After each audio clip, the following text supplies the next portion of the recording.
बिस्मिल्लाहिर्रहमानिर्रहीम। मैं हूं डॉक्टर फैसल। मेरे साथ इस वक्त थाना इंचार्ज जो हैं बशीर डोगर साहब मौजूद हैं। आज इन्होंने एक बहुत बड़ी कार्रवाई की है। 200 के करीब जो बताया जा रहा है कि पीसी होटल लाहौर से जो जो मुलजमान थे, दो बंदे थे, गाड़ी कार में सवार थे, वो 200 के करीब जो बोतलें शराब की लेके आ रहे थे। इनकी यानी बताया जा रहे थे कीमती, इनकी काफ़ी कीमती थे। तो इस वाले से आप इनसे पूछते हैं कि सर ये कार्रवाई कैसे हुई, क्या क्या मराहल से आपको गुजरना पड़ा, सर बताइएगा। ये हमको मुखबिर खास ने इतला दी थी कि इधर जो है ना फलां गाड़ी में जो है शराब आ रही है, अगर आप रेड करें तो पकड़ी जा सकती है।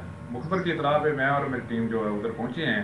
तो शगन मैरिज हाल है नारवाल जफरबाद रोड पे, उसके करीब इनको रोक के चेक किया है तो उधर से शराब बरामद हुई है। तोड़ों में शराब पड़ी 200 बोतल है। ठीक है, 200 बोतल को हम पकड़ के इनके खिलाफ जो है ना वो कार्रवाई कर रहे हैं।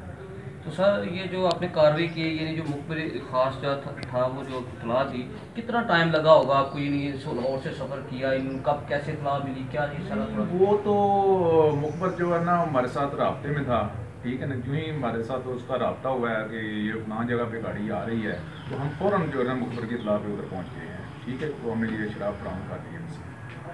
जी, जैसा कि आपने शीटों पर सबकी बात सुनी है कि हमने मुखबिर खास की इतला पर जो है ना ये सारी कार्रवाई की है। जी।